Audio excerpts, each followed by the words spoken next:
नमस्कार, बहुत स्वागत है आपका। जोहार। झारखंड में आपके साथ मैं हूं सोनाली सिंह। सुप्रीम कोर्ट से मिली जीत से गदगद मुख्यमंत्री हेमंत सोरेन ने एक बार फिर बीजेपी को आड़े हाथों लिया है। जमशेदपुर में जनसभा को संबोधित करते हुए हेमंत सोरेन ने कहा कि कोर्ट में सच्चाई की जीत हो ही गई। इस रिपोर्ट को देखिए। मुख्यमंत्री श्री हेमंत सोरेन जी का जोरदार तालियों के साथ स्वागत, अभिनंदन करें। केंद्रीय जांच एजेंसियों की चौतरफा दबिश से जूझ रहे मुख्यमंत्री हेमंत सोरेन के लिए सोमवार का दिन बड़ी राहत लेकर आया। शेल कंपनियों में निवेश और माइनिंग लीज में गड़बड़ी को लेकर उनके खिलाफ दाखिल जनहित याचिका को सुप्रीम कोर्ट ने नामंजूर कर दिया। कोर्ट ने 17 अगस्त को ही इस मामले में फैसला सुरक्षित रख लिया था। इससे पहले झारखंड हाईकोर्ट ने इस याचिका को सुनवाई योग्य मान लिया था। इसके खिलाफ हेमंत सोरेन ने सुप्रीम कोर्ट में पिटीशन दायर की थी। सुप्रीम कोर्ट के ताजा फैसले की चमक मुख्यमंत्री हेमंत सोरेन के चेहरे पर साफ दिखाई दी। मुंह मोड़ के बैठ गए हैं कि एन के प्रकार सरकार बनने के बाद से ही ये सरकार गिराने पर लगे हुए। कभी विधायक को तोड़ फोड़ करने का काम, कभी मंत्री को तोड़ फोड़ करने का काम, कभी मुख्यमंत्री पर बेबुनियाद आरोप। अजीबोगरीब स्थिति। सुप्रीम कोर्ट ने भले ही याचिका को सुनवाई के अयोग्य ठहरा दिया, पर मुख्यमंत्री हेमंत सोरेन के खिलाफ चल रही ईडी की जांच जारी रहेगी। लेकिन सर्वोच्च अदालत के फैसले ने मुख्यमंत्री हेमंत सोरेन का आत्मविश्वास जरूर लौटाया है। जमशेदपुर में आयोजित आपकी सरकार अभियान को संबोधित करते हुए उन्होंने बीजेपी की जमकर खिंचाई की और कहा कि उन्हें परेशान करने के लिए कोर्ट में पीआईएल दायर कराने वाला गिरोह बनाया गया है, पर जीत सच्चाई की हुई। हमारे ऊपर जो आरोप लगा, इसी मुकदमे को इसी हाईकोर्ट ने निरस्त कर दिया और अब फिर से उसी को दायर करके सही ठहरा दिया। अजीब हालत है, ये समझ से परे है। और इसी केस को सुप्रीम कोर्ट खारिज कर देता है। मुख्यमंत्री हेमंत सोरेन यहीं पर नहीं रुके, लगे हाथ पिछले 2 दिनों तक चले इनकम टैक्स छापे पर भी सवाल खड़े कर दिए और कह दिया कि छापे में जितनी रकम मिली उससे ज्यादा तो छापेमारी पर खर्च कर दी। ये इनकम टैक्स ईडी छापा मारता है 100 जगह पर, 80 जगह पर, और मिलता कितना है? 1.25 करोड़ रुपया। गजब बात। 10-20 करोड़ रुपया तो छापा मारने में लगा दिया, मिलता है कितना? ये शुरू से ही आप देख लीजिए। केंद्रीय एजेंसियों के चौतरफा हमले से घिरे सत्ता पक्ष को सुप्रीम कोर्ट के ताजा फैसले ने बड़ी संजीवनी दी। इसकी झलक जमशेदपुर की जनसभा में मुख्यमंत्री हेमंत सोरेन के बयानों में साफ साफ सुनाई दी। संजय सिन्हा, न्यूज़ 18, रांची।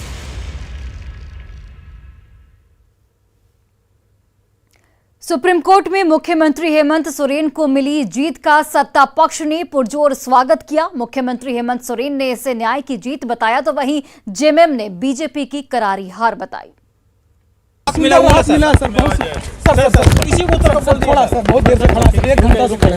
मिला सर, इसी को थोड़ा सर बहुत देर से खड़ा, 1 घंटा से खड़े। उसको सुप्रीम कोर्ट ने मानते हुए ये कह दिया कि ये पीआईएल निराधार है और मेंटेनेबल नहीं है, और जो जजमेंट हमारे माननीय उच्च न्यायालय ने दिया था कि इसको मेंटेनेबल मानते हुए इसको चलाने का जो आदेश दिया गया था, उस आदेश को सुप्रीम कोर्ट ने निरस्त किया है और कह दिया है कि पीआईएल मेंटेनेबल नहीं है। उन दोनों पीआईएल को खारिज किया। साफ ऑब्जर्वेशन आज आया है कि ईडी किसी के कंधे पर बंदूक रखकर गोली नहीं चला सकती, और जो ऐतिहासिक फैसला आया उसमें यह स्पष्ट कर दिया कि माननीय हेमंत सोरेन जी और उनके सरकार को अपदस्थ करने और चरित्र हनन करने की जो कोशिश है वो केवल निंदनीय नहीं, असंवैधानिक भी है। इसलिए अब उस पर कोई भी सुनवाई उच्चतम न्यायालय झारखंड नहीं कर पाएगी। यह है न्याय की जीत। और रांची के राजभवन के सामने महागठबंधन के नेताओं ने जोरदार विरोध प्रदर्शन किया और बीजेपी पर केंद्रीय जांच एजेंसियों के दुरुपयोग का आरोप मढ़ दिया। महागठबंधन के नेताओं ने कहा कि हेमंत सरकार को अपदस्थ करने के लिए राज्यपाल से लेकर ईडी और आईटी का इस्तेमाल किया जा रहा है, पर सुप्रीम कोर्ट के ताजा फैसले से बीजेपी को करारी मात खानी पड़ी है।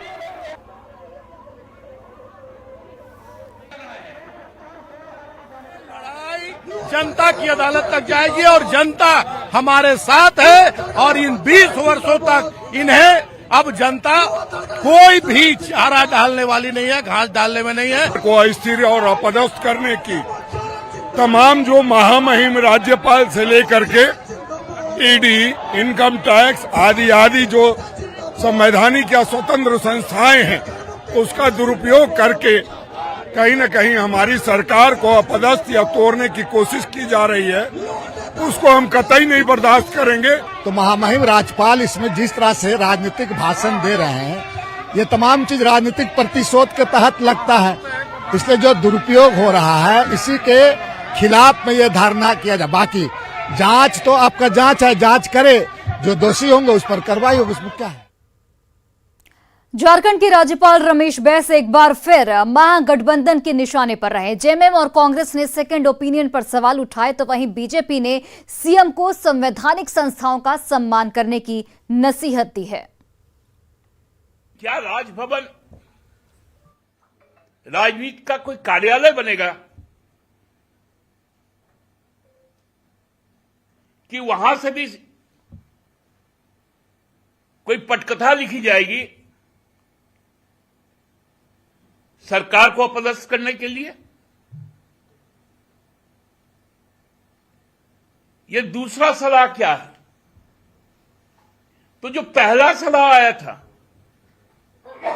वो तो बताइए।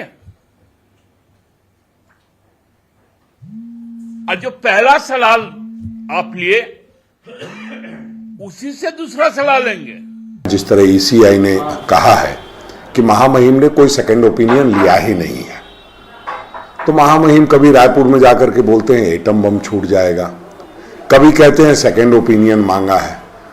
तो हम समझते हैं महामहिम को अपने पद की गरिमा का ख्याल रखते हुए कोई बयान देना चाहिए। संवैधानिक पद पर बैठा व्यक्ति अगर इस तरह की झूठी बातें से जनता को अवगत कराएंगे तो निश्चित रूप से आज झूठा बयान देंगे तो राज्य की जनता इसको कतई बर्दाश्त नहीं करेगी। उन्होंने क्या पत्र दिया है इसकी जानकारी हमें नहीं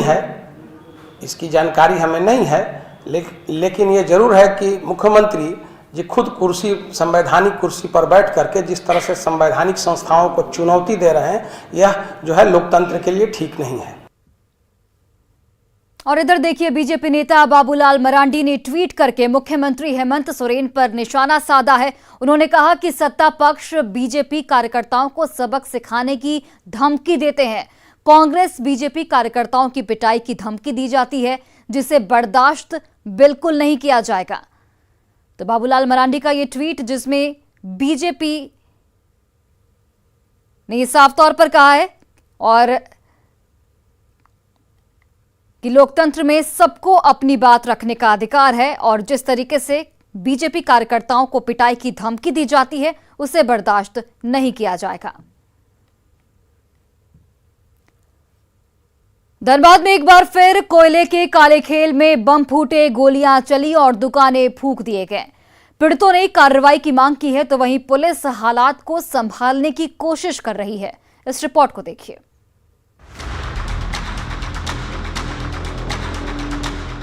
बाघमारा कोयलांचल एक बार फिर बम धमाके और गोलियों की तड़तड़ाहट से थर्रा उठा। ताजा वारदात हुई मधुबन के नारायण धौड़ा में, जहां कोयले के काले कारोबार में वर्चस्व बनाने के लिए ग्रामीणों और कोयला तस्करों के बीच जोरदार झड़प हुई। उग्र भीड़ ने एक होटल और बाइक को आग के हवाले कर दिया और 50,000 रुपए कैश भी लूट लिए। लाठी डंडे से लैस दोनों गुट एक दूसरे को मरने मारने पर उतारू थे। हालात इतने बिगड़ गए कि भीड़ को काबू करने में बाघमारा पुलिस के हाथ पांव फूल गए। ग्रामीणों ने उपद्रवियों के खिलाफ कड़ी कार्रवाई की मांग की है। कोई लड़ाई झगड़ा कोई उससे नहीं था, आपस में वो लोग लड़ाई झगड़ा उधर किया, लड़ाई झगड़ा कहीं और किया और जाकर मेरे दुकान पर अटैक कर लिया। क्या चाहते हैं आप? क्या चाहते हैं? क्या चाहते हैं? प्रशासन से मदद चाहते हैं और क्या चाहते हैं? प्रशासन लोग कोयला से पैसा लेता है, यही मैटर है और कुछ नहीं है। प्रशासन के सामने यहाँ गोली और बम चला है, दलित बस्ती में बम चला है, प्रशासन दोनों तरफ रहा, फिर भी दलित कोयलांचल में इन दिनों अवैध कोयले का कारोबार चरम पर है और इस कारोबार में कोयला माफिया जमकर चांदी काट रहे हैं। यही वजह है कि कोयले के काले खेल पर कब्जे के लिए अक्सर बम फूटते रहते हैं और गोलियां चलती रहती हैं। मधुबन के नारायण धौड़ा में भी यही हुआ। जब ग्रामीणों ने कोयले की तस्करी का विरोध किया तो शातिर तस्कर और उनके गुर्गे ग्रामीणों पर ही टूट पड़े। मकान और दुकान फूंक दिए गए। कई ग्रामीणों को मारपीट कर जख्मी कर दिया गया।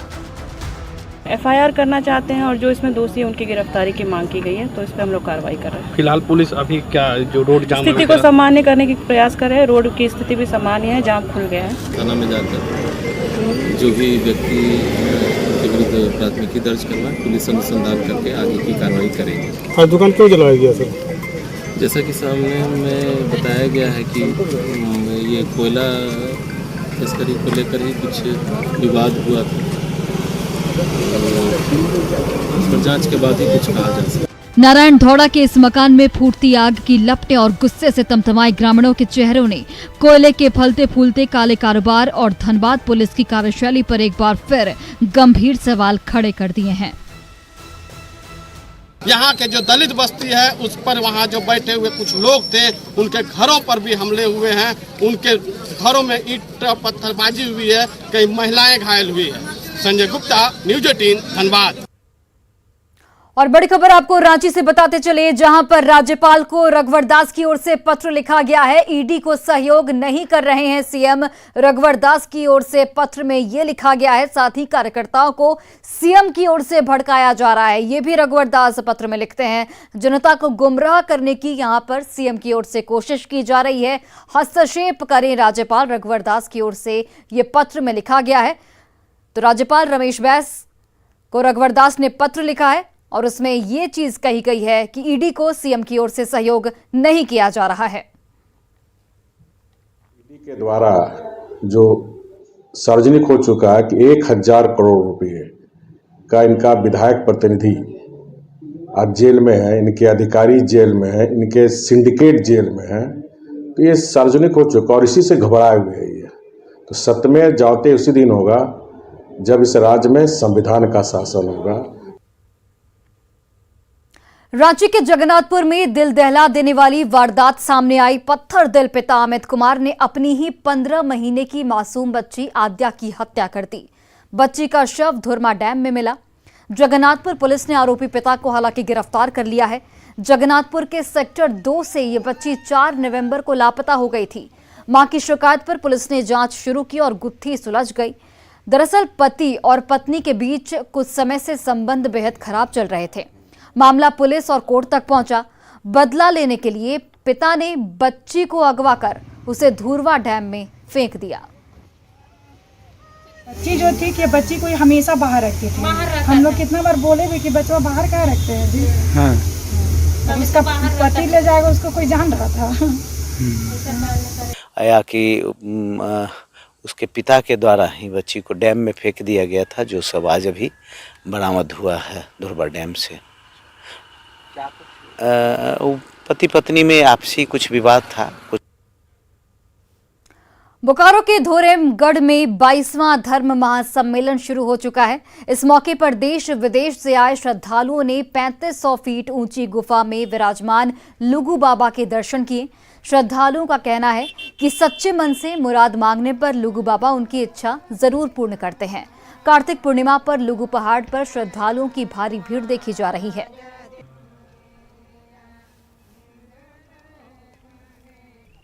मतलब मनोकामना पूरी भी होती है सबकी, और बहुत आस्था से आते हैं पूर्णिमा में सब कोई। तो बस वही देखने के लिए हम लोग आए हैं कि ये फर्स्ट टाइम है हमारा, मतलब देखने के लिए आए हैं कि कैसे क्या होता है। क्या अनुभव रहा है? तो पहली बात देखिए बहुत ही अच्छा, मतलब इतना अच्छा भव्य, मतलब इस बार तो हेमंत सोरेन जी भी आ रहे हैं, तो बहुत ही अरेंजमेंट तो बहुत ही। जो हिंदू में शिव को मानते हैं, लक्ष्मी को मानते हैं, इसी तरह हम लुगु बाबा को इसी तरह मानते हैं।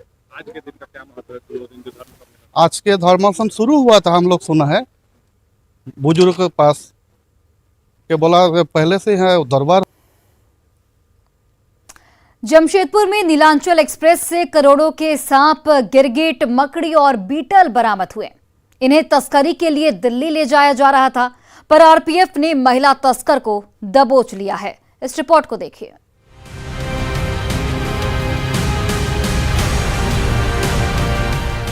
1, 2, 3, 4 ऐसे 32 डब्बों में कसीदे से सजाकर टेबल पर करोड़ों का खजाना रखा है। इन डब्बों में कैद सांप, बिच्छू और गिरगिट को तस्करी के लिए नागालैंड से दिल्ली ले जाया जा रहा था। टेबल पर रेंग रहे इस सांप का नाम है सैंडबोआ, जिसकी कीमत है 25 करोड़ रुपए।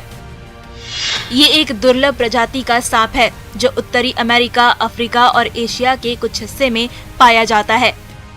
ये सांप बालू के नीचे छिपा रहता है, इस वजह से इसका नाम सैंडबोआ पड़ा है।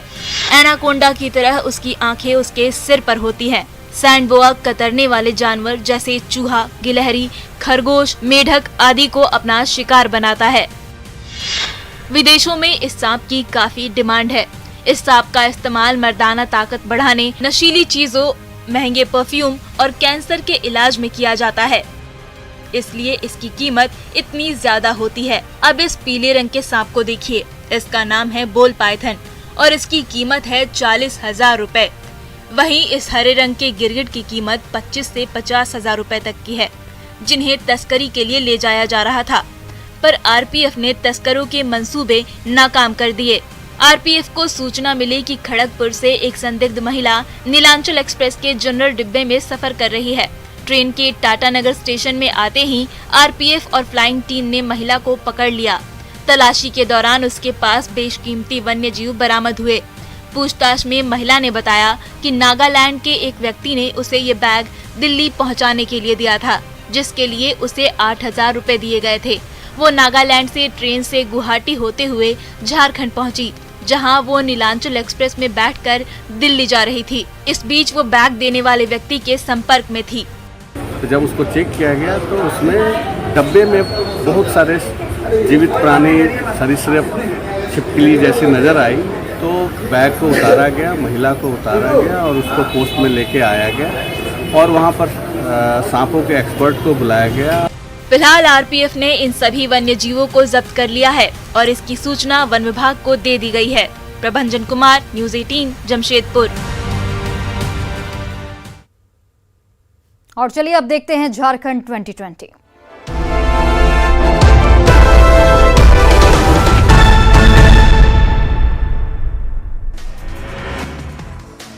दुमका के गंदरकपुर गांव में जहर खाकर युवती ने की आत्महत्या की कोशिश। प्रेमी ने धोखा दिया तो उठाया बड़ा कदम। चतरा में वन विभाग ने अवैध कोयला लदा 2 ट्रक को जब्त किया। विभाग की कार्रवाई से तस्करों और माफिया में हड़कंप। लोहरदगा के कुडू थाना क्षेत्र में बैंक मित्र को अपराधियों ने मारी गोली। पुलिस ने तीनों अपराधियों को गिरफ्तार किया। दुमका के बसमता के पास से ट्रक चालक की हत्या और ट्रक लूटकांड का पुलिस ने किया खुलासा। 3 अभियुक्तों की हुई गिरफ्तारी। गुमला के खिराकांड गांव में मानसिक रूप से विक्षिप्त बुधरा खड़िया ने अपनी बेटी को हसुआ से काटकर किया गंभीर रूप से जख्मी। बीच बचाव करने आए भतीजे को भी टांगी से किया गया जख्मी। देवघर के सत्संग कॉलेज के हॉस्टल में छात्र ने की खुदकुशी की कोशिश। गमछे से फंदा बनाकर की जान देने की कोशिश। बोकारो में डॉक्टर इरफान अंसारी पर फायरिंग करने वाले 2 आरोपियों को पुलिस ने गिरफ्तार किया। जाना मोड़ स्थित होटल से की गई गिरफ्तारी। गिरिडीह के बोधगो पंचायत में ग्रामीणों ने 34 बोरा पीडीएस का चावल पकड़ा। पुलिस ने पकड़े गए चावल को जब्त किया। पूर्वी सिंहभूम के बहरागोड़ा में प्रदूषण के खिलाफ भाजपा ने की जनसभा। Global spirit private limited company के विरोध में प्रदर्शन। देवघर में बीजेपी ने हेमंत सरकार के खिलाफ किया प्रदर्शन। हेमंत हटाओ, झारखंड बचाओ के लगाए नारे। पाकुड़ में राज्य के गठबंधन सरकार के खिलाफ भाजपा ने निकाली जन आक्रोश रैली। हेमंत सरकार पर जमकर निशाना साधा। जामताड़ा में बड़े आंदोलन की तैयारी में है आजसू पार्टी। आंदोलन की रूपरेखा और तैयारी को लेकर बुलाई गई जिला कार्य समिति की बैठक। लोहरदगा में प्रधानमंत्री टीबी मुक्त अभियान और प्रधानमंत्री निक्षय पोषण योजना के तहत अनाज वितरण कार्यक्रम का आयोजन। टीबी रोगियों को बांटा गया पोषण युक्त आहार। गढ़वा पहुंचे विधायक अमर बाउरी ने राज्य सरकार पर जमकर निशाना साधा। गठबंधन की सरकार को बताया दलित विरोधी। पाकुड़ में मुख्यमंत्री के कार्यक्रम को लेकर उपायुक्त ने किया कार्यस्थल का निरीक्षण। पदाधिकारियों को दिए कई दिशा निर्देश। रामगढ़ के कुरबीज में दर्जनों लोगों ने ली कांग्रेस की सदस्यता। सभी नए सदस्यों का माला पहनाकर विधायक अंबा प्रसाद ने किया स्वागत। हजारीबाग के शंकरपुर में विशाल कलश और शोभा यात्रा के साथ शुरू हुआ 9 कुंडीय विराट गायत्री महायज्ञ। बड़का गांव विधायक अंबा प्रसाद मुख्य अतिथि के तौर पर हुई शामिल। रामगढ़ में आजसू पार्टी के कार्यालय में कार्यकर्ता मिलन समारोह का आयोजन। दर्जनों लोगों ने ली पार्टी की सदस्यता। जमशेदपुर पूर्वी के विधायक सरयू राय ने बीजेपी पर निशाना साधा। कहा दूसरों के घोटाले की उजागर करने वाले खुद ही है घोटालेबाज। धनबाद में धूमधाम से मनाया गया गुरु नानक देव महाराज के 553वें प्रकाश पर्व। भजन और शबद कीर्तन में शामिल हुए सिख समुदाय के लोग।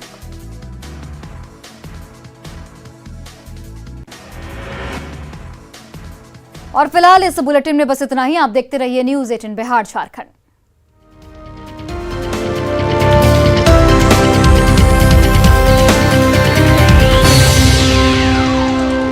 करोड़ों रुपए खर्च करती है।